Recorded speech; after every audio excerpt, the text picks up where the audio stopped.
السلام عليكم ورحمة الله. يا رب تكونوا بخير ودايما في أحسن صحة وأحسن حال دايما. النهاردة إن شاء الله هنتكلم عن بعض النقاط. صفقات نادي الزمالك، تقريرات بتاعة أوسوريو، عقوبات المفروض إنها تطرح على أو اللي هتنفذ عقوبتها من اتحاد الكورة عن نادي الزمالك بعد الاعتذار عن السوبر، عقوبات ماتش السوبر بين اللي على لعيبة الأهلي وبيراميدز بعد الملخص والمهزلة اللي حصلت، تصريحات باتشيكو. هنتكلم إن شاء الله باستفاضة عن النقط دي في الفيديو ده ونبدأ بسرعة.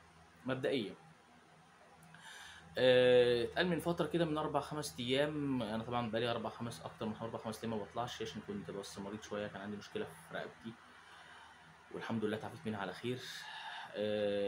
مواقع كتير وبرامج قالت ان اوسيريو كتب تقارير عن بعض لعيبه الزمالك وعن بعض الناس اللي هتيجي وبعض الناس اللي هتمشي وبعض الصفقات، وقال اللعيبه دي احسن لعيبه، وقال على اللعيبه دي اسوأ لعيبه اتعاملت معاها، والكلام ده كله هري في هري، والكلام مفيش اي حاجه منه حصلت.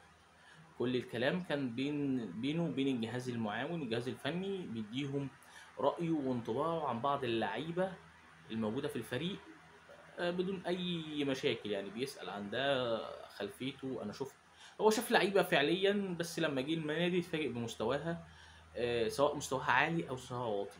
تمام، خلينا بس نكون منطقيين عشان بس محدش يرمي الكلام على ناس معينه. هو طرح تساؤل مع الجهاز الفني المعاون دي، هو ليه مفيش عندكم سيرد باك بيلعب برجله الشمال؟ سؤال عادي ما فيش فيه اي مشكله. كتب المواقع ومش عارف ايه، عايز مدافع يلعب برجله الشمال ومش عارف ايه وبتاع ايه ليه، وهيبدا يجيب سرد باكات وعايز باك شمال وعاوز باك. طيب، القصه وما فيها هو مجرد تساؤل طرحه على الجهاز الفني، ليه ما عندكوش لعيب بيلعب بباك شمال؟ عايز يفهم ايه وجهه النظر. يعني الطبيعي في اوروبا في ناس بتشتغلش غير بالطريقه دي. المهم يعني من هنا فتح مجال لبعض الوكلاء اللاعبين وان هم يعرضوا 2 مدافعين على نادي الزمالك، وهم 2 لعيبه من النادي الاهلي. طيب، صراحة أنا هقول أسمائهم وهقول اللي حصل، لأن أنا بصراحة مش حابب الصفقتين دول يتموا ولا يخشوا نادي الزمالك. كلام واضح ومنطقي، لأن يعني كلام شفاف مش عايز أزوق فيه. هما ال2 لعيبة هو رامي ربيعة وأيمن أشرف، اللي هم خلاص في نهاية الموسم ده الأهلي هيعلن استغنائه عنه. الحقيقة برضو أنا شايف الصفقتين دول مش هيفيدونا الزمالك في أي شيء، ووجودهم في نادي الزمالك ما هو إلا إضافة ليهم مش إضافة لنادي الزمالك، وأتمنى الصفقتين دول ما يتموش. ولو حد من المسؤولين في النادي الاهلي بيتفرج عليها، يا جماعه خدوا بالكم من الاثنين لعيبه دول رايحين النادي الاهلي، رايحين نادي هيمشوا من النادي الاهلي ويروحوا نادي الزمالك. طيب نخش على عقوبات اتحاد الكوره. عقوبات اتحاد الكوره على نادي الزمالك هتبقى هيطبقوا اللائحه كاعتذار وليس انسحاب. طيب، اعتذار وليس انسحاب. اعتذار عقوبتها بحرمان سنه من السوبر و500 ألف جنيه لو طبقوا الانسحاب، وده مش هيتطبق لان المباراه اتلعبت وفي فريق تاني دخل، فيعتبر الزمالك معتذر مش منسحب. لائحه الانسحاب بتقول 2 سنين من حرمان من السوبر وغرامه 1,000,000 جنيه. تمام. نخش على عقوبات لجنه المسابقات او لجنه التظلمات، او عايز تسميها زي ما تسميها، على واقعه مباراه الاهلي وبيراميدز. طبعا كلكم شفتوا المهزله اللي حصلت في المباراه وفعلا الحمد لله ان احنا كنا عندنا حق ووجهه نظر كجماهير نادي الزمالك، وانا من ضمنهم، واحد من ضمنهم، وقلنا بعلو حسنا يا جماعه يا مجلس الاداره ما تخشش ما تلعبش مباراه زي دي مسرحيه واحنا مش هينفع نشارك فيها. والحمد لله كان عندنا قرار وتوفقنا فيه، ووجهه نظرنا طلعت صح، والحمد لله ان مجلس اداره نادي الزمالك سمع للجماهير، سمع الاراء اللي كل مره ما بيرضاش يسمع لها.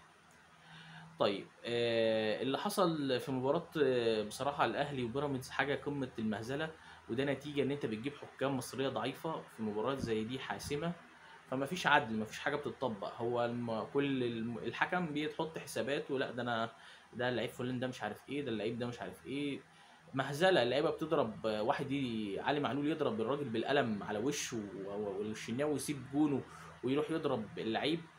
طب ده ليه؟ اصل هو بيقول لك اصل ما طبقوش الفير بلاي. طب ما الاهلي طول ماتشاته في الدوري وطول ماتشاته في افريقيا وطول ماتشاته اللي بيلعبها ما بيطبقش الفير بلاي. يقول لك اللعيبه دي بتقع بتضيع وقت وبتعطلني ومش عارف ايه، وانا ببقى خسران وعايز اتعادل ومش عارف ايه.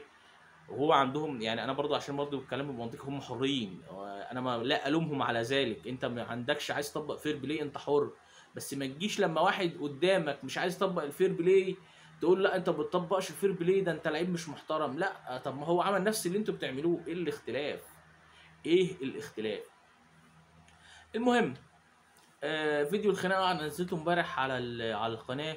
اتفاجئت بكميه روبورتات غير عاديه. طب ليه يا جماعه؟ هو ده حقوق؟ عايز اقول لك حقوق ملكيه فكريه. طب هو الحقوق الملكيه دي يا جماعه، هو انتوا يا جماعه مش واخدين بالكم ان دي خناقه مش ماتش؟ انا مش واخد ماتش ولا واخد هايلايتس من الماتش ولا ملخص ولا اهداف ولا واخد اي حاجه. ده خناقه ناس كتير صورتها اساسا. لما انا رفعتها ما شاء الله على الروبورتات واتشالت، اليوتيوب طلب مني اني اشيلها، شلتها. بس الحقيقه واللي اتفاجئت بيه ان مش موجود، هو اتمسحت من على اليوتيوب كلها. طب طب يا ترى لجنه المسابقات ولجنه التظلمات هتقول لك اصل احنا ما شفناش، اصل احنا ما عرفناش، اصل ما شفناش. كلام في شروط المباراه اهو. يا حاج عامر حسين يا ملك المسابقات، دقنك دي والنبي يعني حاول تعمل بيها شويه. المهم يعني العقوبات المتوقعه والمفروض هتحصل، عشان بس ايه الخص لكم الدنيا. علي معلول، علي معلول ومحمد الشناوي كل واحد فيهم هتوقف ماتشين. الماتشين دول اللي هم ماتشين سوبر قادمين، يعني الاهلي لو لعب السوبر الجاي والسنه الجايه واللي بعدها مش هيلعبوا محمد الشناوي وعلي معلول، والدنيا يديك طول العمر اللي هم موجودين اصلا في الاهلي. خد بقى التقيله بقى ان اخر الموسم اللائحه اللي هم عاملينها اتحاد الكوره دي هتتغير. هتتغير ازاي؟ هيتغير اللائحه الجديده، هتبقى ان لو في عقوبه اتطبقت على لاعب تتم على جميع المسابقات، دوري كاس سوبر. فلو لعيب اتوقف في الدوري في بعديه تاني ماتش كاس هيتوقف في الكاس. فطبعا معناه ان انت بتحط لائحه جديده، يبقى انت بتلغي اللائحه القديمه. والعقوبات دي سمك لبن تمر هندي ونسوها. دي حال الكوره في مصر وده معروف. اتحاد الكوره الملاكي والاهلاوي ده هو دي شغلته، يعني بيتفنن ان هو بيطلع الناموس من الموضوع، وان هو يحاول بشتى الطرق ان هو يخدم عليه. المهم، ده اللي هيتم في في ملخص يعني الماتش الاهلي وبيراميدز. تصريحات باتشيكو بعد الماتش جاي يقول لك ان انا بشكر يعني ايه بحترم مرتضى منصور ان هو ما رضيش يلعب الماتش ومش عارف ايه وايه وايه وايه. ودي يعني فيما معناه ان هو بيأكد على كلامنا وكلام مجلس الاداره ان دي مسرحيه وان هي محسومه من الاول ومعروفه ومش عارف ايه. بس برضو انا عندي ليك يا باتشيكو سؤالين. انت خسرت ماتش الكاس وماتش السوبر بنفس الطريقه. ماتش الكاس وماتش السوبر انت الاثنين خسرتهم بنفس الطريقه. انت بتقع بدنيا، بتبدا تشكيل بتلعب من غير مهاجم، ما عندكش مهاجم محطه يقف على الكوره ويلف ويعمل خطوره. فخر الدين بن يوسف بتقعده بره، دودي الجباس بتقعده بره، بتلعب بفخر اللقاي اللي هو مش مهاجم وبتلعبه كمحطه وثلاثه تحتيه. والخطه دي فشلت في ماتش الكاس، روح انت جايبها في ماتش السوبر. يعني انت ماتش الكاس الطريقه دي ما نفعتش، رحت انت جاي ايه تطبقها في ماتش السوبر.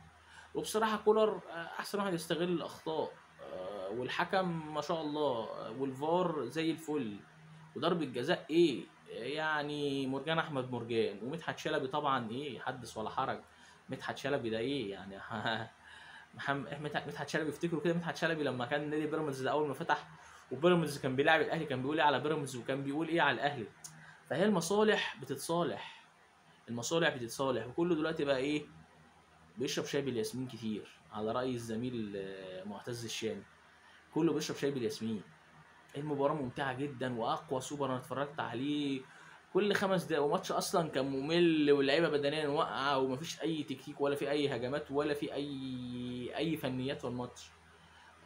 وكان يعني على الله حكايتهم. المهم عشان ما نقولش بس ان احنا اصل احنا متضايقين عشان ما دخلناش. انا عارف الكومنتات اللي هتتكتب اصل انتوا متضايقين، اصل انتوا محروقين ان انتوا ما دخلتوا. يا عم احنا فرحانين في بيراميدز وفرحانين ان انتوا كسبتوا، عشان الكومبارس دول يستاهلوا اللي حصل فيهم دول. والله الكومبارس دول يستاهلوا فيهم اللي حصل فيهم. انت جاي من ماتش افريقيا، لا انت مجهز فنيا ولا بدنيا ولا عندك لعيبه مستعده ولا هلعب السوبر. اصل مش عارف ايه والحكايه والروايه وبتاع.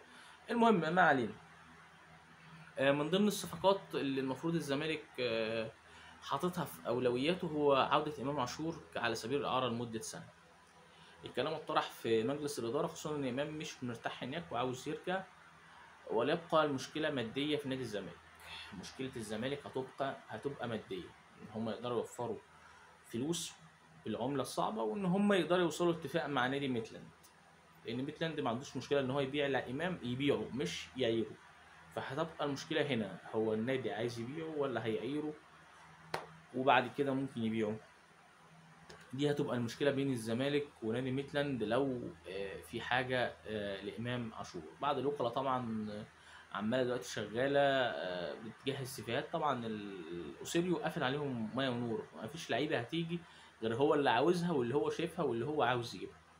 وده حاجه انا احترمها فيه، وهو مدرب انا شايف ان شاء الله باذن الله هينجح مع نادي الزمالك، بس محتاج دعم من مجلس الاداره ودعم من الجماهير، والجهاز الفني المعاون يكون مساند وداعم ليه، وان هو يكون امين وعلى قدر المسؤوليه والاحترام للراجل، وان هم ما يتدخلوش في شغله ويساعدوه ان هو ينجح.